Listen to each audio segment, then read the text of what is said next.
Sarsour's supporters maintain the word causing fierce backlash has been taken out of context, and that she's also been fighting back, tweeting, "Right wing tries to demonize my leadership. Editing videos is their favorite pastime."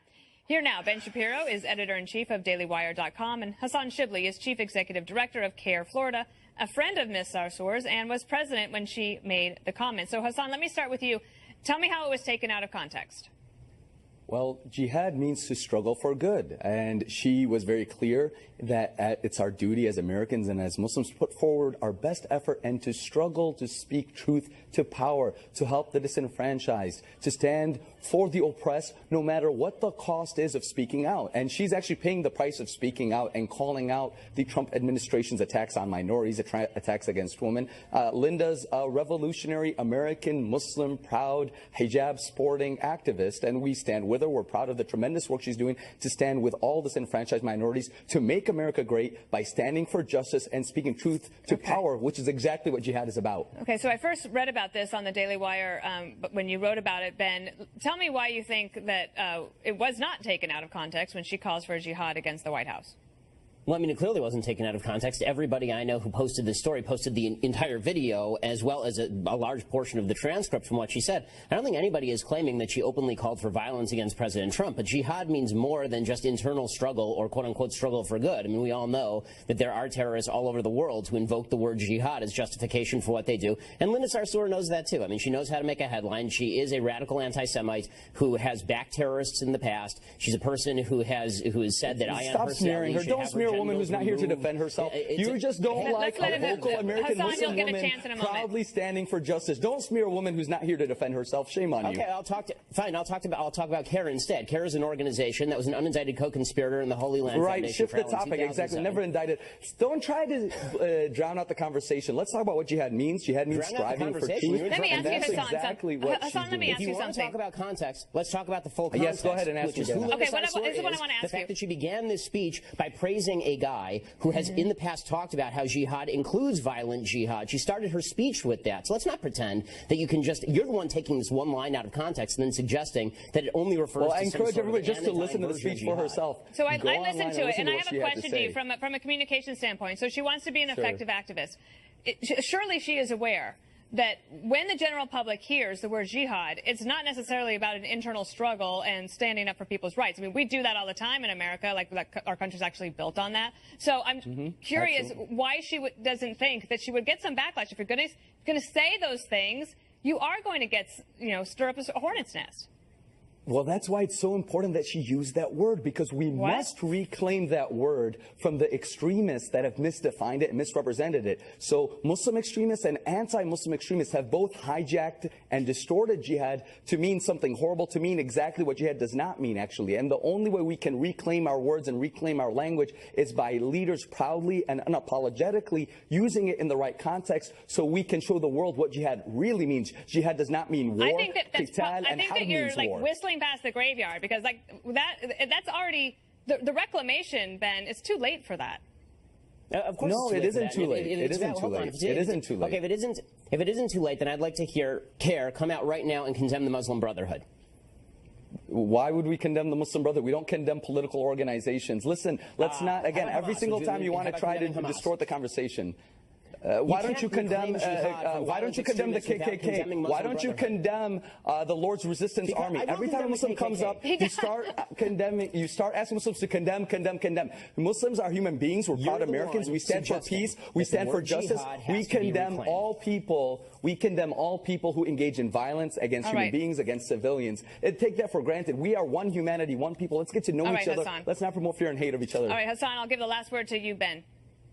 Okay, if you want to reclaim the word jihad, you should start by condemning organizations that promote jihad all over the world instead of associating with them, praising Why would we, and talking about again, you're misdefining jihad. Jihad means standing for justice. Jihad means standing for justice. It doesn't mean terrorism. And we stand against all terrorists and all those who engage in violence. Organizations that participate in it. This is not hard. We have and we do, just as everybody else does. Thank you, and God bless you. Next to it, and we will play the context, but I wanted to give you the context of who she is, because I think there's a little bit more here than just, oh, she meant jihad, like, oh, you should just say stuff about the Trump administration. I think that's disingenuous. So, in order to understand what she said, you have to listen to a lot of the speech. It's 22 minutes long. We're not going to play the whole thing. We're going to play the crucial segments. She opened by thanking a guy named Siraj Wahhaj. Okay, here's her thanking a guy named Siraj Wahhaj. I'll explain why that's important in just a second.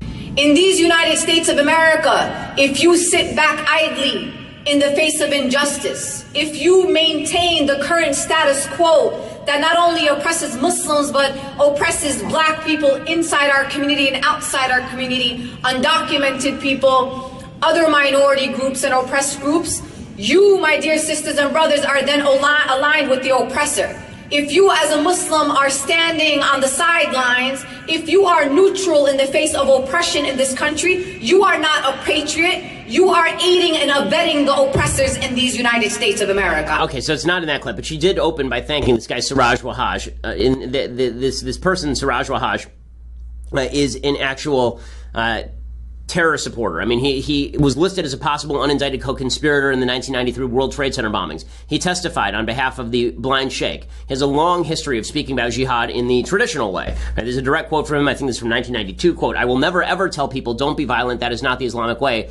The violence has to be selected." Okay, so when people hide behind jihad can be meant in a number of different ways.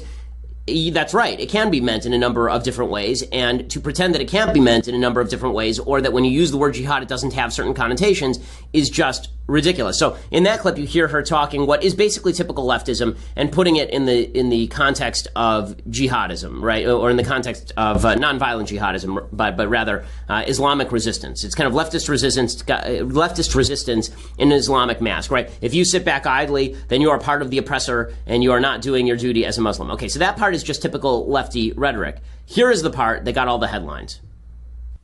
There was a man who once asked our beloved Prophet Muhammad sallallahu alaihi wasallam, he said to him, what is the best form of jihad or struggle? And our beloved Prophet Muhammad sallallahu alaihi wasallam said to him, a word of truth in front of a tyrant ruler or leader. That is the best form of jihad. And I hope that when we stand up to those who oppress our communities, that Allah accepts from us that as a form of jihad, that we are struggling against tyrants and rulers, not only abroad in the Middle East or in the other side of the world, but here in these United States of America, where you have fascists and white supremacists and Islamophobes reigning in the White House. Okay, so the word of the use jihad in this, the use of the word jihad in this context is disturbing. So she starts off by saying that what she means is a word of truth in front of a tyrant ruler or leader. That is the best form of jihad. But notice the language. The language is very specific here, right? She actually says, so I'm going to do a close read because the left keeps accusing people of taking this out of context. I'm giving you the entire context, okay? It's very important.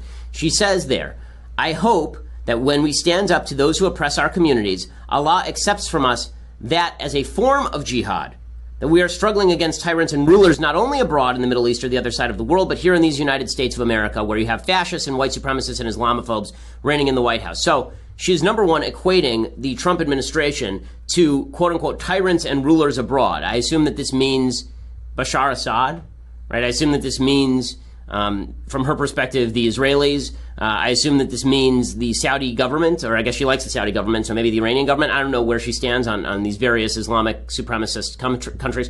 But the phrase that stuck out to me here is that she says, I hope that Allah accepts from us that as a form of jihad.